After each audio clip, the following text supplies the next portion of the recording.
Assalamualaikum warahmatullahi wabarakatuh. Alhamdulillahirabbil alamin. Wassalatu wassalamu ala asyrafil anbiya'i wal mursalin wa ala alihi wa sahbihi wa man da'a bi da'watihi wa tamassaka bi sunnatihi wa jahada fi sabilillahi ila yaumiddin.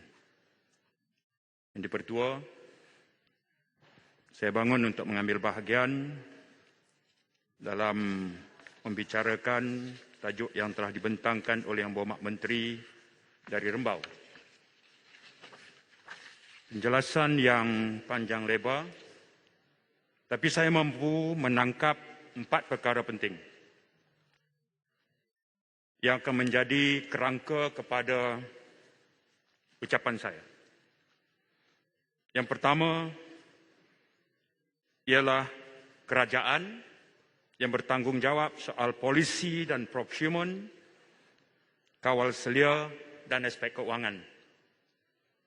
Yang kedua ialah manufacturers and distributors yang berkait tentang rantaian bekalan dan logistik. Yang ketiga soal vaksin administration, soal hospital dan unit-unit kesihatan awam, PPV dan sebagainya. Komponen yang keempat yang akan saya sentuh adalah resipien atau penerima, kumpulan vulnerable, kumpulan yang diberi keutamaan, general population yang umur lebih 18 dan kurang 18. Saya juga dapat menangkap dari maksud ucapan Yang Berhormat Menteri tadi bahawa kesemua perencanaan yang dibuat adalah bergantung kepada global vaccine supply chain conditions, dengan izin. Yang mana bekalan vaksin daripada syarikat-syarikat pembuat vaksin pada waktu ini masih meruncing dengan izin acute global supply shortage. Permasalahannya adalah twofold, dengan izin. Kekurangan bekalan dan kelewatan bekalan. Sebab itu dari disebut semalam Menteri Kesihatan sebut, kita dah tempah 79 juta dos. Dan tadi Menteri Musti sebut, kita dah terima sekitar 24 juta. Jadi ada gap antara supply and demand. Ketika saya mengambil bahagian ini, di Pertua, saya juga sangat merasa gembira kerana Yang Berhormat Menteri mengambil pendekatan the whole nation atau whole society approach. Maknanya zaman kerajaan tahu segala-galanya sudah berakhir. Menghadapi kemelut ini, engagement dengan semua stakeholders adalah penting. Bertolak dari semangat inilah, ucapan-ucapan saya datang daripada semangat ini. Semangat bahawa we are all vulnerables. Let's work together.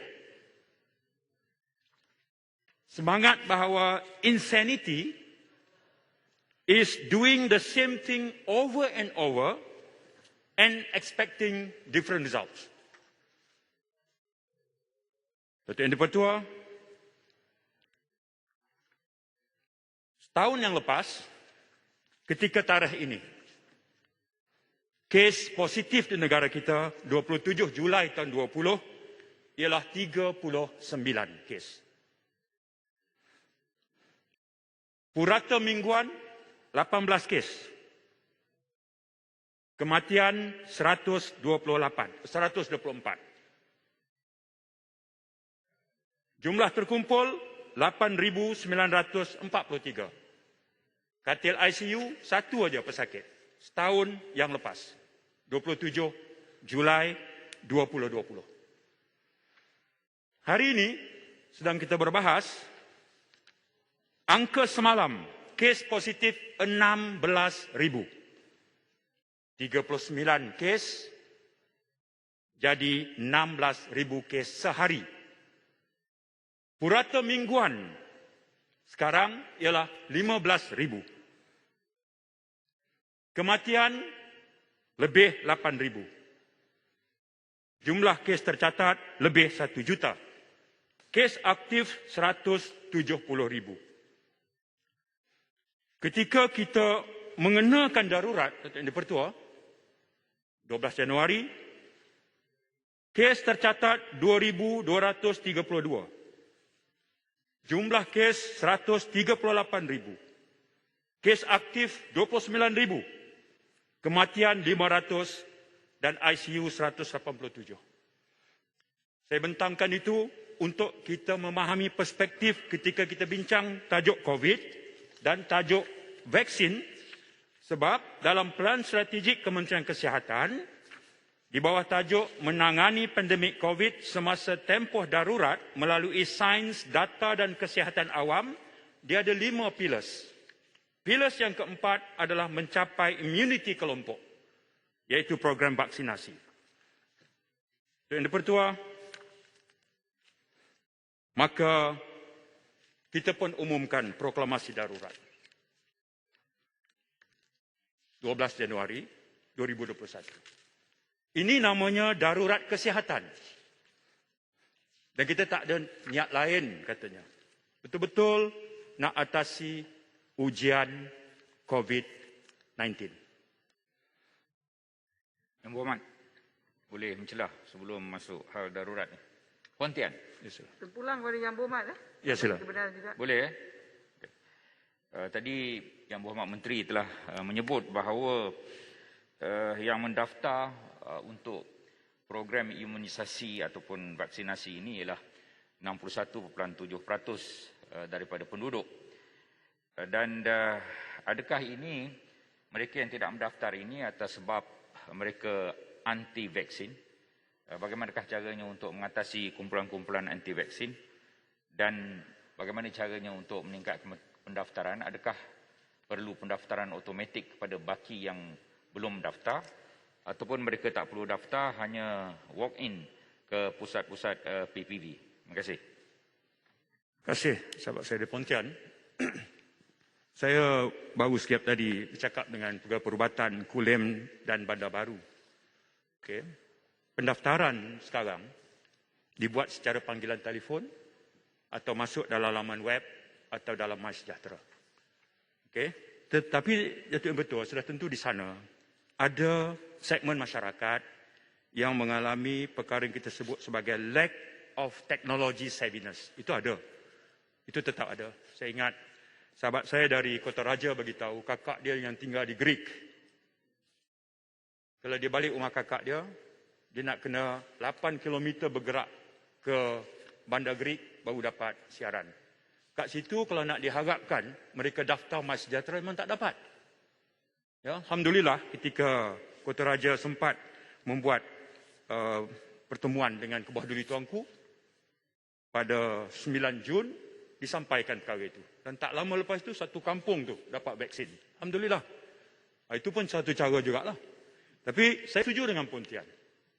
Selesai daripada sasaran pendaftaran, akan ada segmen kerana skeptism, kerana tak kuasai teknologi, tak dapat akses kepada infra. Terutama dalam rekod ini, Yang Berhormat Menteri, saya dapati Kelantan dan Sabah. Itu agak ketara dalam konteks ini. Data menunjukkan begitu. Yang Berhormat Menteri, saya sebut tadi bahawa sebelum daripada pandemik COVID, negara kita diiktiraf oleh WHO dalam Global Health Security Index nombor 3 di Asia dari segi keupayaan memberikan khidmat kesihatan kepada rakyat. Nombor 3.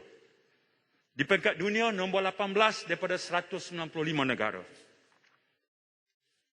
Tak terbayang oleh kita, kira-kira lebih setahun yang lepas, bila kita didatangi oleh COVID-19 ini, stress test terhadap sistem kesihatan negara begitu teruji sekali.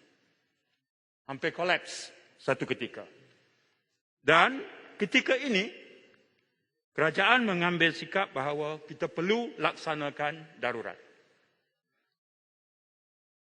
Proklamasi diperolehi melalui 1501 Perlembagaan Persekutuan.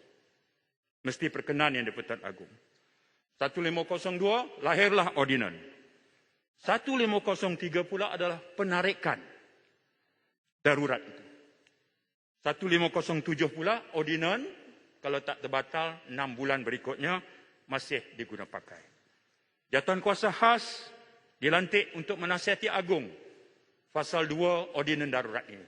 Saya Tanjung Karang, Kuala Selangor, Seremban ikut menganggotai.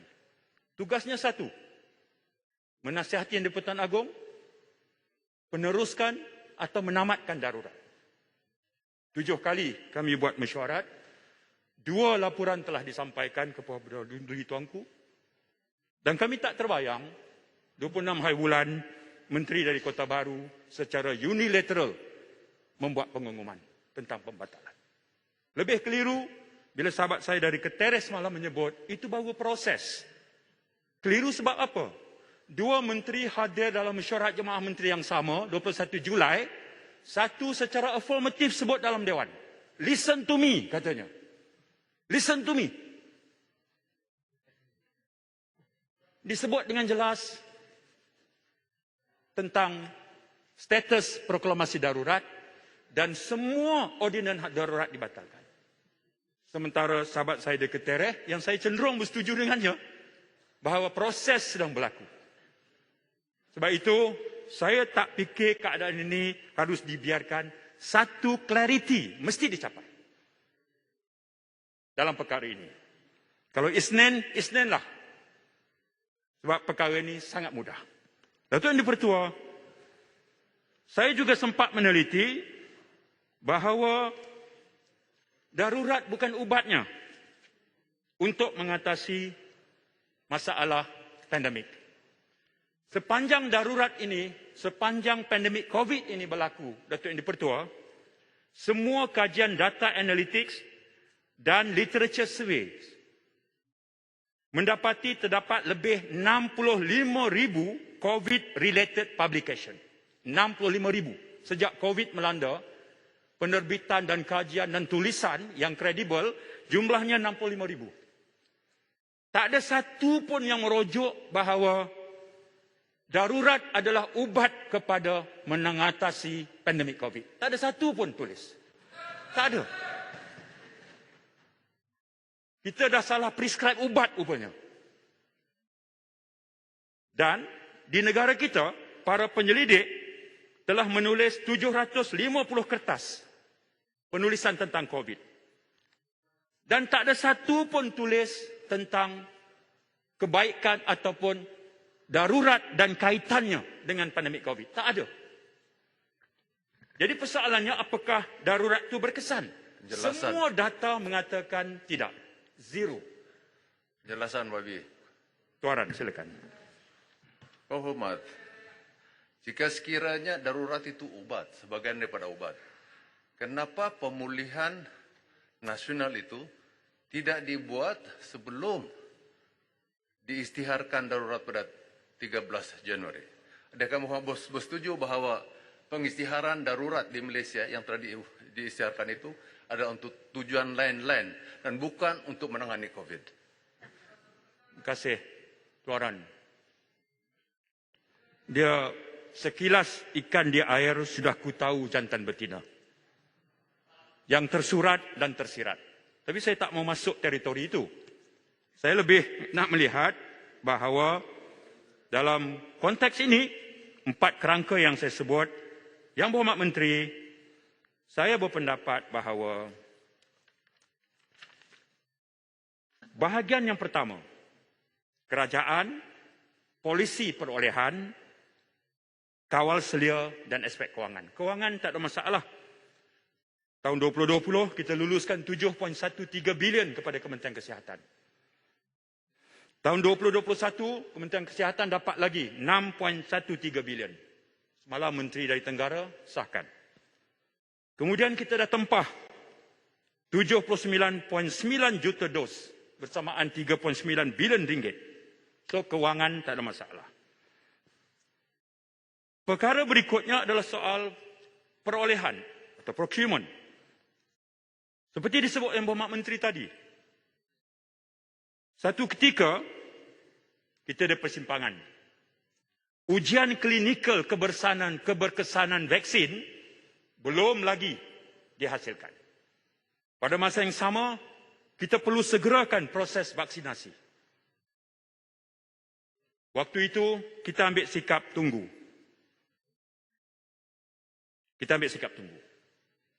Soal pendekatan kerajaan untuk melaksanakan diversified portfolio of COVID, itu saya setuju. Kita tak boleh stick kepada satu saja pilihan. Yang itu perfect, saya setuju. Tapi ketika persaingan global yang sengit untuk mendapatkan bekalan vaksin, fokus kita seharusnya kepada akses selain pada harga dan efikasi. Saya bagi contoh. Misalnya, ada negara-negara lain yang cepat program vaksinasi mereka yang Speaker adalah kerana mereka buat dulu procurement commitment. Ujian klinikal satu bab. Tapi mereka buat dulu komitmen procurement. Cup dulu, orang Kedah kata. Cup, aku nak yang ni. Ujian klinikal itu satu bab. Cup dulu. Pertimbangan mereka adalah the earliest possible delivery. Mereka nak dapat seawal mungkin. Ujian klinikal, tunggu dulu. Awal lagi. Sebab apa? Sebab persaingannya sengit. Kita ni negara pengguna, kita bukan negara pengeluar. Kita ni negara mustahlik, bukan muntij. Muntij maknanya the producer society. Mustahlik maknanya pengguna. Persaingan global sengit. Penyakit sedang melanda. Negara-negara lain buat procurement commitment, nak dapat awal. Sementara mereka tetap mengambil kira soal ujian klinikal itu penting. Soal itu nyawa, seperti disebut oleh Rembau. Kita terlepas yang itu. Kita tak cup dulu. Kemudian kita ada satu lagi badan regulator, NPRA. Yang nak luluskan vaksin ini boleh masuk. Ketika kita ada NPRA sebagai badan regulator, United Kingdom, US, Canada, Switzerland, Singapura, mereka dah approve dah Pfizer seawal Disember tahun lepas. Approve dulu. Kita pula, saya baca laporan awal, NPRA kata kita kena ambil antara 90 hingga 120 hari. Dunia ni dah approve awal lagi. Kita kata tunggu. NPRA kata ambil masa. Sebab itu dia bagi yes. Dia bagi condition approval seperti Menteri sebut tadi. Betul. Januari 21. Februari dia approve. Tapi ketika kita baru masuk perjanjian, iaitu November tahun 2020, untuk beli, Singapura, Disember 2020 menjadi negara Asia pertama mendapat bekalan vaksin. Kita lambat. Ya? Lambat. Okey? Tapi yang dipertua, seorang kawan saya, dia peminat bola tegar. Dia bagi tahu rules atau undang-undang bola sepak ni FIFA lah. Di peringkat Asia, undang-undang FIFA juga dipakai. Turun ke FAM, undang-undang FIFA juga dipakai. Turun Persatuan Bola Sepak Negeri, undang-undang FIFA juga dipakai. Tiba-tiba ada satu kelab kampung, Pokok Sena United, dia kata tak mau, kami tak mau pakai undang-undang FIFA. Mana? Ni cara orang Kedah nak bagi faham. Itu aja. NPRA wujud sebagai badan regulator, silakan. Tugas hakiki, silakan. Tapi ketika persaingan sengit untuk mendapat bekalan, dan kita tak ada kuasa tawar-menawar yang kuat, ketika negara lain membuat procurement commitment awal, dengan pertimbangan bahawa the earliest possible delivery itu penting bagi menjaga nyawa, kita pula kata tunggu NPRA. Stop. Itu bottleneck dia. Kat situ bottleneck dia. Muhammad. Jadi, Datuk Yang di-Pertua, kalau mengikut susunan ini, Kuala Selangor dengan tu dah kena masuk dah. Mana Kuasa Ngor tak masuk. Dia bagi tahu minta celahan. Muhammad, sikit ya. Okey, saya bagi sahabat saya dulu. Bukit Mentajam. Terima kasih saudara yang berhormat Kulim Bandar Baru, dan sebenarnya saya rasa berat sangat nak berdiri sebab saya rasa antara menteri bertanggungjawab terhadap program PIK ini merupakan satu-satunya menteri yang boleh dikatakan berfungsi lah kalau dibandingkan dengan menteri-menteri lain. Tapi saya rasa menteri telah kena jujur juga. Menteri kena jujur juga. Tadi kata kadar vaksinasi ini cepat. Saya rasa ini merupakan satu jasa frontliner. Bukan menteri yang pergi cucuk. Bukan kerajaan yang pergi cucuk. Tetapi frontliner kita yang telah memberikan usaha yang begitu baik. Satunya, kemudian bekalan vaksin yang lambat itu tugas menteri. Itu tugas menteri. Dan kita lihat sekarang, walaupun frontliner bertungkus lumus untuk meningkatkan kadar vaksinasi, suntikan, tetapi bekalan vaksin itu tak sampai, maka keseluruhan program ini lambat. Saya nak bagi adakah Kulim Bandar Baru bersetuju bahawa satu perkara penting yang tidak disebut oleh YB Menteri tadi ialah tentang kebenaran untuk menjual vaksin menjelang bulan Ogos ini. Kalau penjual swasta dibenarkan menjual vaksin pada bulan Ogos, dan ini tidak disebut, correct me if I'm wrong, tapi saya tengok ucapan tu memang tidak disebut. Kalau penjual vaksin swasta dibenarkan menjual vaksin, maksudnya bekalan vaksin sudah mencukupi. Maksudnya kerajaan dah yakin perjalanan dan jadual bekalannya. Maka dengan itu saya harap kerajaan akan memberikan sekurang-kurangnya tarikh temu janji vaksin yang munasabah. Jangan pula bagi tarikh yang terlalu panjang. Tarikh temu janji yang munasabah kepada semua yang telah daftar dan belum dapat tarikh.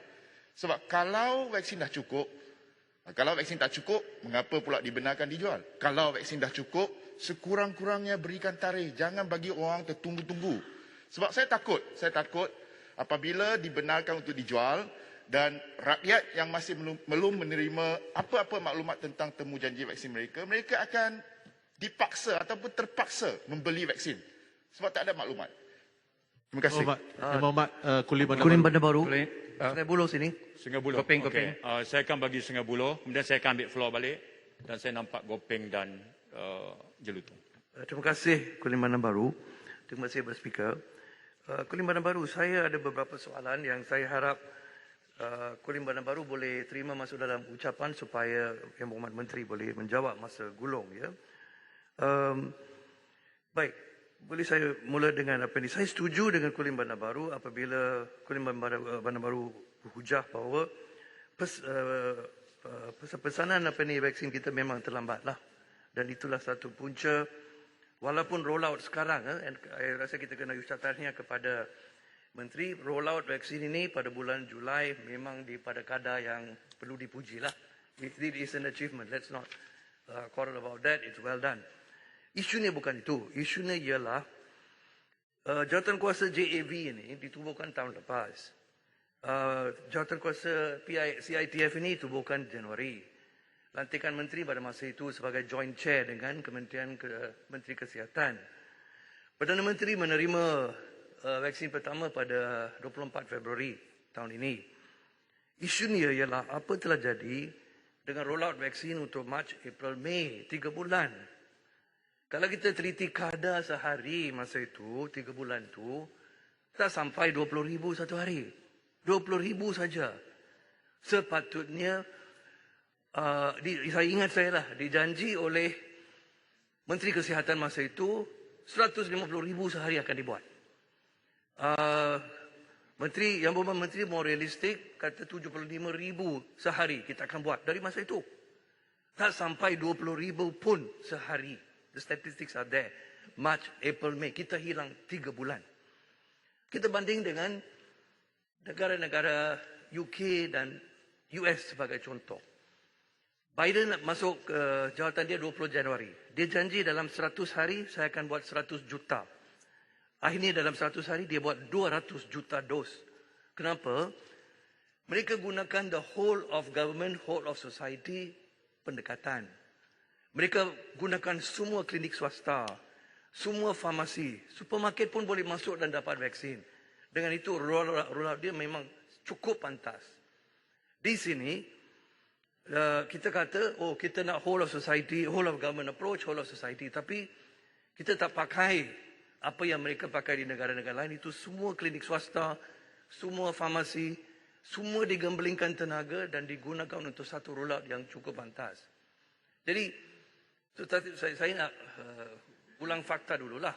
Satu, your rollout in March, April, May sampai Jun pun was really bad.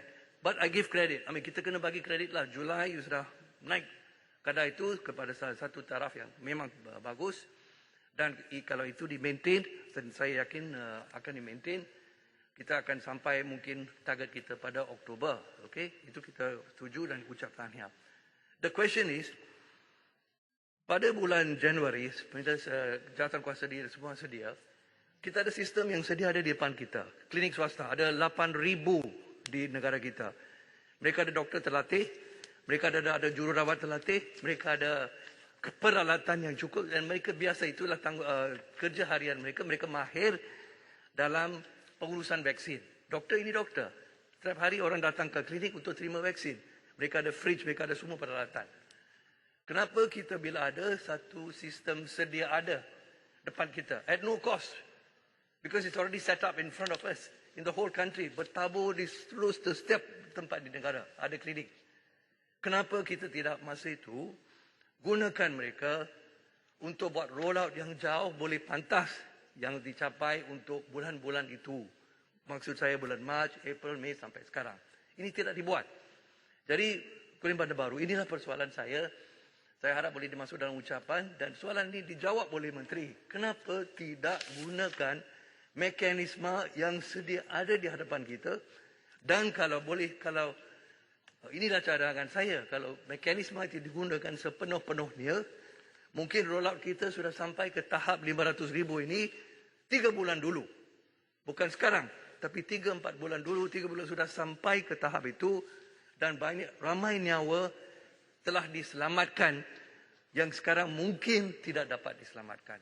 Itulah soalan saya. Kulim Bandar Baru. Saya minta sikit je. Kulim Bandar Baru. Apa disampaikan Sikit kepada Saya ambil floor dulu. Yang Berhormat. Saya ambil floor dulu. Ya, saya ambil floor dulu. Yang Berhormat. Sila. Kalau Yang Berhormat nak bagi dia orang kebenaran, dia ikut Yang Berhormat tadi cakap pasal kelab bola sepak pokok sena kan. Jadi FIFA rule ni kenalah standing order. Betul Okey, tak? baik. Terima kasih. Janganlah bagi mereka bagi ceramah. Baik, Kalau terima kasih. tak, bagilah dia bahas. Saya suruh, Jadi saya kalau terima. dia nak interject, klarifikasi. Kalau tidak, senang, saya tak boleh tambah masa Yang Berhormat. Baik. Walaupun kelab bola sepak Baik. Yang Berhormat. Saya akur. Sami'na wa ata'na.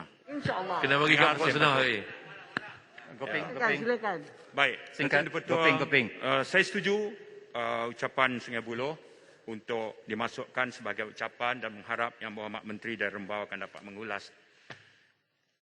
Kita sebenarnya, Datuk Boleh Ketua, MPRA. ukuran yang kita nak laksanakan ni, Tuan Ketua, sebenarnya yang kita nak capai ni, kayu ukur dia adalah kita nak turunkan kes positif harian. Kita nak kurangkan angka kematian. Dan kita nak tingkatkan kes yang berjaya dipulihkan. 3 perkara itu jelas dalam fikiran kita. Nak lawan COVID ini, yang kita nak capainya apa? Usaha vaksin itu satu bab. Tapi akhirnya apa?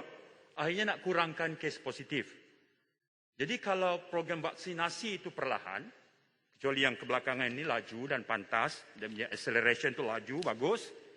Tapi kerana masa yang sebelum ini menyebabkan terdedahnya rakyat kepada COVID itu tinggi. Ini saya sebut. Di kawasan saya di Bandar Baru, dia pusat PPV-nya buka 3 bulan 5. Pada hari saya pergi beberapa minggu lepas itu, kadar vaksinasinya cuma 5% saja waktu itu. Ya, saya ingat saya bercakap dengan Dr. Rozaimah, pegawai kesihatan, saya bercakap dengan Dr. Alias, pegawai kesihatan. Saya nak ambil peluang ini seperti juga Rembau, saya ucapkan syabas dan tahniah kepada 2 pegawai perubatan ini yang sangat dedikasi dalam menggerakkan program PPP. Tapi mereka juga ada kekangan dia.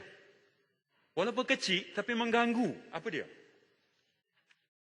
Seorang yang masuk ke PPV untuk ambil suntikan di lengan, dia kena isi 5 borang. 5 borang. Berbaris satu session 5 borang. Kalau di Kulim yang telah daftar sekarang ni 180,000. Targetnya 225,000. Sekarang dah 180,000, agak tinggi. Tapi kalau dah satu borang, satu orang 5, itu dah juta ni. Tapi tak termasuk dalam checklist, bajet. Sebab kecil sangat dia rasa. Tapi itu merimaskan. Akibatnya petugas kesihatan sebelum pergi ke PPV, terpaksa fotokopi dulu borang. Jadi satu kerja pada dia. Contoh. Kadang logistik seperti komputer tak cukup. Coolant, penting tu. Tak cukup. Jadi saya percaya sebahagian daripada ahli-ahli parlimen yang sempat melawat ke PPV, antara perkara awal yang pasukan perubatan minta, boleh tak bagi sumbangan ke perkara ini? Mesin fotokopi, laptop, komputer, stationeries. Jadi yang Berhormat Menteri, bajetnya kan besar, 300 juta. Jadi tolong facilitate supaya biar mereka tumpu kepada memberi khidmat terbaik. Jangan sulitkan mereka dengan perkara-perkara yang cik ini. Ya. Yang ini saya mohon sangat-sangat sebab yang ini dianggap low hang fruit lah, benda mudah. Mana lepas ini yang Berhormat Menteri sebelum jawab ni pun telefon aja. Ya, KSU Mosti ke KKM selesaikan benda tu. Ya, yang itu perkara yang mudah dulu. MPRA boleh saya jelaskan? Ya, silakan Gopeng. Terima kasih Kulim Baru dan terima kasih Speaker. Berkenaan dengan MPRA, sebenarnya kalau kita lihat MPRA merupakan sekretariat kepada DCA dan DCA yang buat keputusan berkenaan dengan kelulusan vaksin dan ubat. Jadi DCA ditubuhkan mengikut Control of Drugs and Cosmetic Regulation 1984 dan di bawah Sales of Drug Act. Dan mereka perlu lakukan tanggungjawab mereka mengikut peraturan yang sedia ada, prosedur yang sedia ada. Jadi mereka tidak boleh belakangkan kepentingan dari segi keselamatan. Tetapi kuasa menteri ada boleh mengatasi dengan pertimbangkan kepentingan rakyat, kepentingan semasa. Jadi penangguhan kelulusan vaksin-vaksin ini menunjukkan satu kegagalan leadership, political leadership dalam kelulusan vaksin ini. Apakah pandangan Muhammad Kulim Kulim. Terima kasih Gopeng. Kulim tentang PPV Kulim. Sikit je Muhammad. Okey, Jelutong Ya. 1 minit Jelutong. Ya, saya ambil kesempatan ini.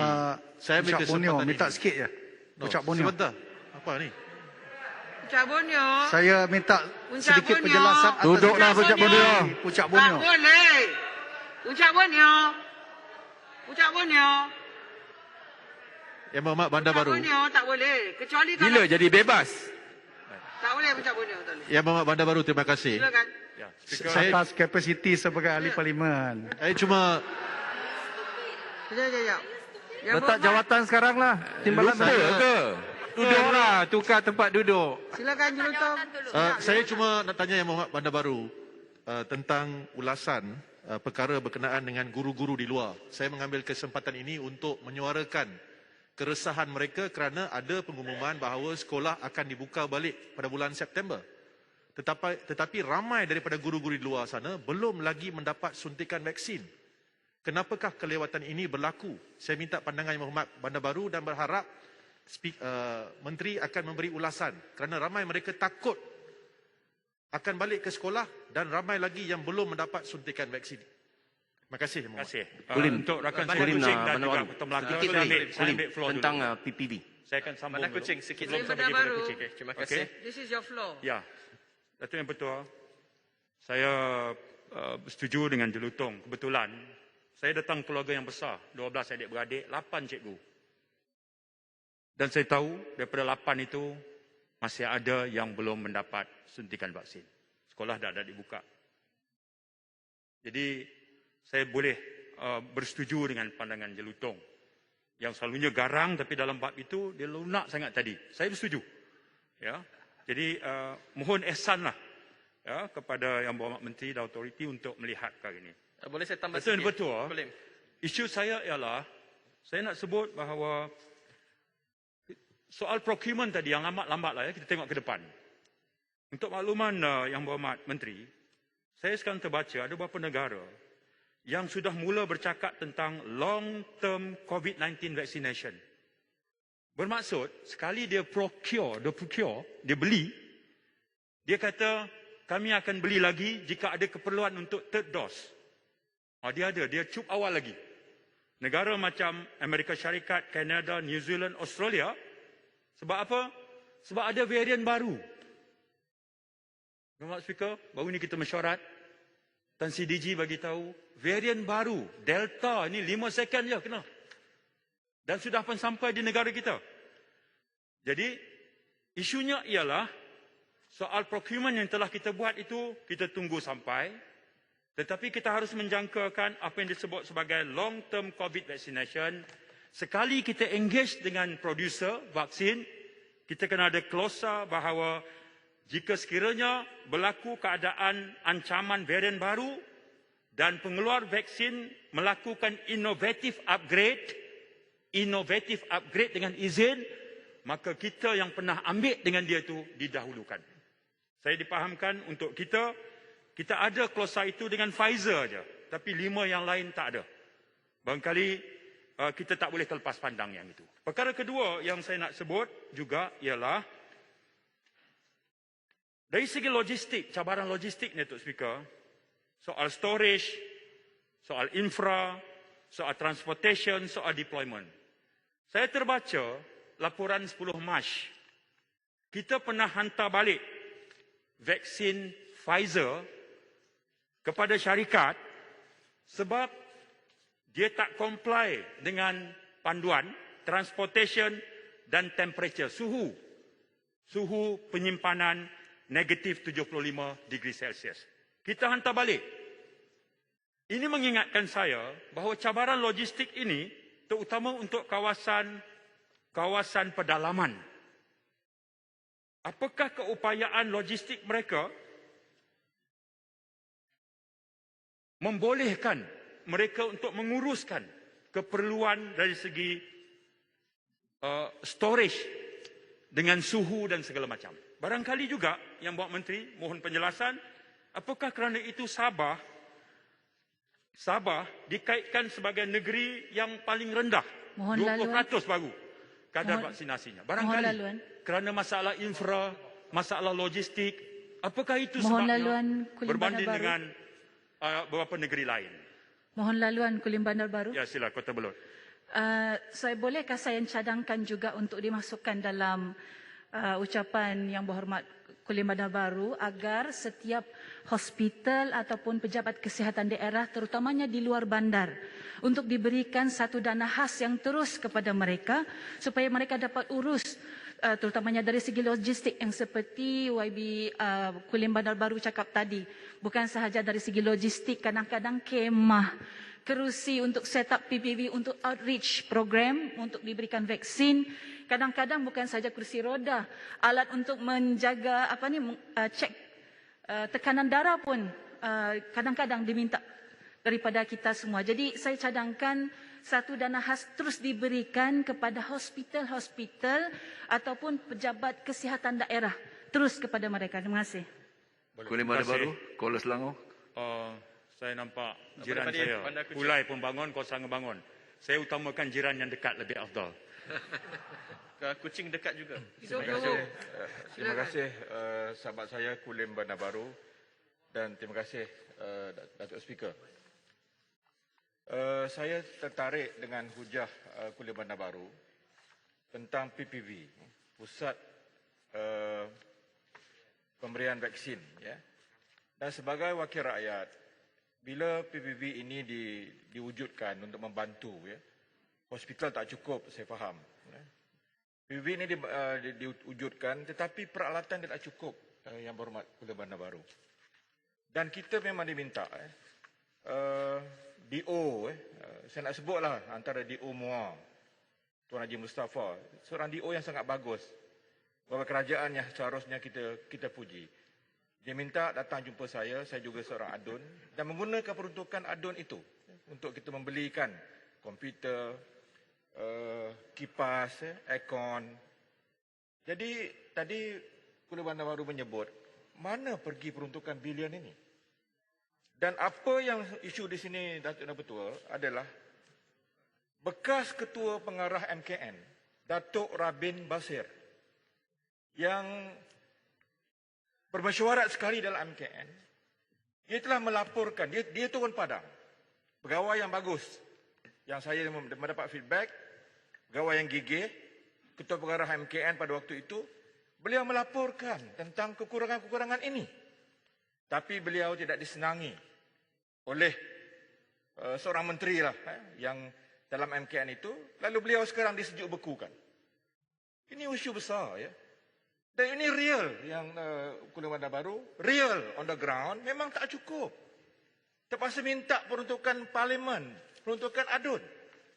Jadi di sini Kuala Bandar Baru dapat memasukkan ucapan saya, dan saya harap tidak dalam kita nak memerangi COVID ini, jangan adalah pegawai kerajaan, pegawai tinggi kerajaan yang dimangsakan oleh politik. Terima kasih. Okay. Boleh tambah sikit tentang PPV. Ya, saya beri izin ruang juga kepada rakan saya dari Kuala Bandar Baru Bandar Kuching. Bandar Kuching ya. Terima kasih. Lepas tu Kibadis boleh sekejap ya. Boleh. Nanti ledang. Terima kasih. Saya tertarik pada pembahasan tadi berkenaan dengan PVV. Sebenarnya saya nak tanya komunitian, saya harap Bandar Baru akan masukkan dalam ucapan tersebut. Apakah fokus terlalu kepada mega PPVs? Sebenarnya kalau kita gunakan emergency powers atau kita kerahkan GPs, kita ada 3,500 hingga 5,000 GPs. Kalau seorang diberikan 100 suntikan sehari, we can look at 500,000 even a day. So apakah usaha untuk memperbanyakkan GPs dan shift the focus away from mega PPVs? Itu satu. Tadi saya mendengar dengan vaccination untuk cikgu. Satu lagi age group yang sangat penting adalah untuk kanak-kanak di bawah 18 tahun. Saya tahu pada mulanya dibenarkan untuk Pfizer. Selepas itu, keputusan itu ditimbangkan semula. Saya nak tanya satu timeline. Bila kita boleh mendapat keputusan untuk for young children? Yang ketiga, ini soalan terakhir saya. Bagi saya ini satu policy direction. Saya tahu Mosti duduk bersama dalam JKJV dengan KKM. Saya sebenarnya mencadangkan satu kriteria atau satu advisory yang jelas berkenaan antibody testing. Apa yang kita melihat sekarang, banyak GP, banyak laboratory, mereka promote antibody testing ini. Dan kalau semakin banyak rakyat pergi buat testing, memang ada sejumlah akan datang dengan keputusan negatif. Because there will be vaccine resistant. Jadi, what is the advisory? Apakah advisory yang akan diberikan kepada mereka? Terutamanya, apakah hala tuju polisi untuk booster shots ini? Dan saya cadangkan, set a clear SOP because if not, there will be anxiety and concerns.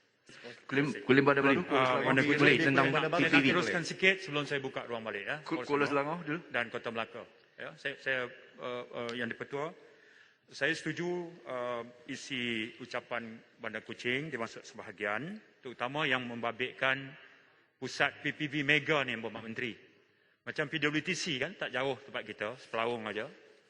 Itu saya dipahamkan kos yang perlu kerajaan biaya tu agak tinggi juga ya. Kabarnya hampir RM30 juga lah per head. Ya. Itu kiralah sewaan ke utilities ke servis-servis lain. Itu tak termasuk syarikat-syarikat penyedia perkhidmatan yang lain itu. Barangkali saya yakin Yang Berhormat Rembau tidak keberatan untuk ikut berkongsi keperluan ataupun komitmen kewangan yang begitu besar. Ya, kita faham ketika darurat kita perlu buat dengan cepat, fast track. Tapi itu tidak bermaksud pusat mega macam PWTC ataupun The Mines dan yang lain itu, sebab saya diberi maklum lah ya, itu melibatkan ongkos biaya yang cukup besar. Ya, dan ini akan ikut memberi bebanan kewangan. Walaupun masa kita tempoh darurat, tempoh hari, soal kerajaan nak dapat duit tak payah bawa parlimen. Ambil aja. Ya, darurat membenarkan. Tapi itu bukan bermaksud kaedah perbelanjaannya itu sehingga angka yang kita anggap sebagai tinggi dan membebankan kewangan kerajaan. Tapi yang di-Pertua, saya Boleh baru sikit saya tanya sebab PPV listen ya. Contoh. Ya. Sila. Yang ini saya kena benarkan kita tak dapat watikah. Ini sebab dibangkitkan soal PPV dan PWTC. Saya dengar Kuliah Bandar Baru sebut RM30 per head. Ini tak termasuk sewa PWTC. Kontrak kepada siapa? Mengapa kos begitu tinggi? Dan Kuliah Bandar Baru sebut pula ada lagi subkontrak kepada yang lain. Ini kalau kita bandingkan vaksin untuk doktor-doktor swasta, kosnya tentu dan pasti jauh lebih rendah. Tapi ini ada keengganan sehinggalah akhir-akhir ini. Jadi saya minta penjelasan daripada Kuliah Bandar Baru, kalau boleh bertanya Menteri, memperinci sebagai contoh beberapa PPV besar, berapa sewa, mengapa kos per head begitu tinggi, apa lagi subkontrak, dan siapa yang perolehi, supaya kita dapat tahu wang ini tidak diselewengkan dengan apa cara pun. Ini persoalan yang saya bangkitkan. Terima kasih. Rembau, konteks pertanyaan itu Rembau adalah mohonkan penjelasan. Ya, kerana menjadi lumrah kita orang politik mendapat pelbagai maklumat. Di sinilah tempatnya untuk kita diberitahu daripada sumber yang paling otoritatif. Tak ada orang lain melainkan menteri yang menguruskan soal ini. Sambil itu, Kulim, boleh saya tambah PPV? Sorry, saya tak nampak. PPV, Kota Melaka. Ya, Kota Melaka. PPV. Terima kasih. Sila Kota Melaka. Terima kasih Kulim Bandar Baru. Terima kasih Tuan Speaker. Saya nak sentuh tentang PPV. PPV awam. Ya, di mana kita lihat hari ini mereka memberikan kelengkapan kepada setiap PPV. Bilangannya adalah tetap. Tak kira dia PPV kecil atau PPV besar, kelengkapan yang mereka dapat semuanya sama jumlahnya. Contohnya kerusi. Kalau PPV yang untuk muatkan 400 dos satu hari, dia dapat 200 kerusi. Bagi PPV yang besar yang perlu ambil suntikan untuk 1,000 orang, dia juga dapat 200 kerusi juga. Sudah pasti ini akan PPV yang besar akan menghadapi masalah yang besar. Tidak cukup. Kerusi roda semua tak cukup. Ya, begitu juga sukarelawan tak cukup di PPV yang besar. Jadi pihak kita cuba nak bantu. Ya, di negeri Melaka kita nak bantu. Tetapi dihalang oleh MKN peringkat negeri Melaka. Ya, itu yang pertama. Yang kedua ialah PPV di Melaka hari ini hanya satu saja yang buka beroperasi pada hari Ahad. Yang lain semua rehat pada hari Ahad. Jadi di sini bolehkah ya kerajaan tinjau semula supaya kita percepatkan vaksin ini, kita adakan pada hari Ahad juga. Terima kasih. Terima kasih. Menteri kaitan saya nak berikan ada 12 minit je. Ya, Pak, saya faham. Saya jaga masa saya. Saya juga nak bagikan ruang yang diminta oleh rakan-rakan saya. Sementara Ipoh Barat dan Ledang mungkin boleh tunggu sekejap. Sebelum saya ambil floor balik, saya nak buka juga ruang kepada Muar. Terima kasih. Yang Berhormat Menteri dalam satu wawancara ada akui bahawa kegagalan beberapa menteri untuk patuh kepada SOP telah pun melemahkan kepercayaan rakyat dan pengurusan kerajaan dalam menangani COVID. Ini benar baik, kejujuran seperti ini kita terima.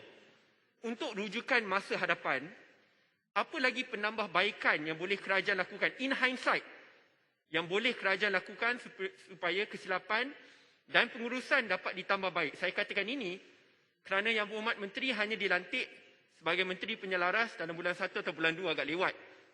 Tetapi kita lihat negara jiran seperti Indonesia bermula mass vaccination Januari, Singapura pada bulan Disember. Malaysia mula agak lewat dan kita tak boleh hanya salahkan seorang menteri. In hindsight, apa lagi yang boleh kita lakukan penambahbaikan supaya kesilapan seperti ini oleh kerajaan dapat ditangani dengan lebih baik oleh mana-mana kerajaan yang akan mentadbir pada masa akan datang. Terima kasih. Terima kasih, Datuk Speaker. Saya kembali mengambil ruang. Saya setuju dengan rakan saya dari MUA dan itu jadikan sebahagian pada ucapan saya. Datuk Speaker, saya baru menerima satu kenyataan daripada seorang peguam. Walaupun floor ini bercakap tentang vaksin, tapi saya rasa tersentuh bila mendengar bagaimana seorang peguam malam tadi terpaksa bergegas ke PKRC MAEPS. Sebab pengarah PKRC MAEPS itu buat aduan. Masa hartal oleh doktor, Dia buat aduan polis, report polis. Polis datang soal siasat doktor tu. Pukul berapa dia datang? Pukul 12 malam. Berapa lama dia soal siasat? 4 jam sampai 4 pagi. 12 malam hingga 4 pagi, doktor tu kan sedang menjalankan tugas mereka untuk menguruskan pesakit. Jadi saya fikir ini satu perkataan saja, intimidasi.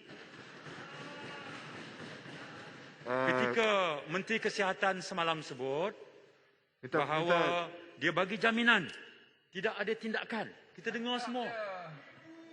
Tapi di satu sisi lain, tangan kanan kata tidak, tangan kanan Menteri Kesihatan tak ada power lah. Kulim Bandar Baru.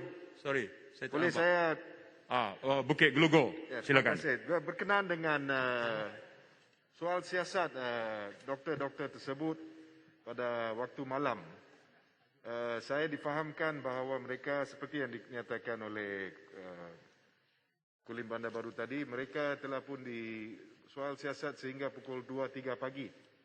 Nah, ini adalah jelasnya satu perkara yang amat serius yang boleh memberi tekanan mental kepada mereka yang disiasat, tetapi juga adalah bertentangan dengan beberapa undang-undang seperti lock-up rules yang didesain untuk mengelakkan masalah seperti itu, tekanan mental dan sebagainya yang boleh diakibatkan dengan siasatan seperti ini. Apakah pandangan Kulim Bandar Baru? Adakah ini satu perkara yang perlu kita condemn dan meminta kerajaan agar untuk memberi satu penjelasan kenapa praktis ataupun amalan macam ini masih digunakan pada zaman ini? Terima kasih. Speaker, tidak syak lagi, satu penjelasan yang tuntas harus diberikan. Dalam lingkungan hak mereka, mereka membuat tuntutan, mereka war-warkan. Tak ada kekecohan. Mereka tak abaikan kepentingan pesakit. Menteri bagi jaminan tak akan diambil tindakan. Alih-alih pukul 12.30 malam sampai pukul 4 pagi, dilakukan soal siasatan, dan siasatan dibuat dalam pusat MAEPS, peguam tak dibenarkan masuk sebab tak ada autoriti. Saya fikir perkara ini harus dihentikan. Jaminan daripada Menteri Kesihatan dan Menteri Dalam Negeri. Jangan lagi rosakkan semangat dan moral pasukan doktor sini. Cukuplah. Kena minta maaf. Kena minta maaf. Menteri Dalam Negeri kena minta maaf. Datuk Speaker, dengan izin Tak ada WhatsApp group. Datuk Speaker, dengan izin, the doctors are already mentally and physically exhausted. Please stop treating them like a criminal. The healthcare system is already collapsing. Don't break them further. Dengan izin. Harus ada jaminan ini. Dan ini pun saya rasa keputusan politik yang boleh dibuat segera. Melalui Menteri Dalam Negeri, terus kepada IGP, bagi tahu. Dalam perkara hartal ini, jaminan telah diberi dalam parlimen oleh Menteri Kesihatan. Boleh WhatsApp sekarang. WhatsApp sekarang. Ipoh Barat. Ya, terima kasih. Yang berhormat, saya ada beberapa, 2-3 hal untuk merujuk kepada Menteri. Satu adalah, saya sangat risau dengan apa yang dikatakan herd immunity di negara ini. Kerana kita memberi keutamaan kepada rakyat Malaysia, itu bagus. Tetapi kita juga tahu bahawa pada masa sekarang ada lebih kurang di antara 3 million ke 4 million pekerja asing tanpa izin dan stateless people dan juga orang-orang undocumented people dari Sabah, Sarawak ke sini. Dan herd immunity ini tidak ada makna langsung yang bermaksud. Bila menggunakan perkataan itu, kita perlu faham, if you're not going to vaccinate these other people, yang kita semua pretend this is not an issue, setiap tempat, setiap bandar mereka ada, tetapi sekarang anehnya Immigration Department so agresif untuk tangkap mereka. Berdakat-dakat mereka ada di sini, tidak ada ambil tindakan yang penuh untuk mengatasi masalah ini. Maka saya tanya, bilakah suntikan ini akan dibenarkan kepada stateless people, undocumented workers dan sebagainya. Dan kedua adalah, apakah kesusahan untuk memberi suntikan dibuat oleh pejabat kesihatan kecil. Ramai di antara mereka tak faham kenapa ia tidak diberi. Dan walaupun Yang Berhormat Menteri adalah seorang menteri yang saya percaya yang baik, tetapi ada alegasi of wrongdoing, di mana harga yang dikatakan untuk suntikan ni adalah terlampau. Saya harap Yang Berhormat boleh memberi penerangan yang penuh sebelum satu skandal yang besar tadi di negara ini. Yang Berhormat, warga asing. Speaker, sebelum saya bagi mungkin satu atau dua lagi, saya nak teruskan sedikit je poin asal saya. Yang Berhormat Menteri, perkara yang jauh lebih penting daripada vaksin ini, Yang Berhormat Menteri, adalah dunia sekarang mula bercakap soal exit strategis. Dunia bercakap soal normalization. Singapura misalnya dah buat keputusan dah. Tak apalah, kita just live with it lah. Ya. Tapi baru-baru ini Bloomberg dia letakkan satu lagi elemen baru yang dipanggil COVID Resilience Ranking. Dia ada 12 ukurannya. Salah satu ukurannya adalah kadar vaksinasi sesebuah negara. Selain daripada kematian dan sebagainya. Ya, yang ini penting sebab dia akan memberikan permulaan kepada yang disebut istilahnya reopening progress. Jadi mereka dah bergerak ke depan. Jauh beberapa langkah. Mereka bukan saya fikir sekarang. Perkara kedua yang saya nak ungkap juga adalah kekuatan Malaysia selama ini, Yang Berhormat Menteri, Datuk Speaker, ialah kekuatan dengan niche kita halal. Kita dah ada domestic players, pemain tempatan, Pharma Niaga, Dua Pharma dan sebagainya.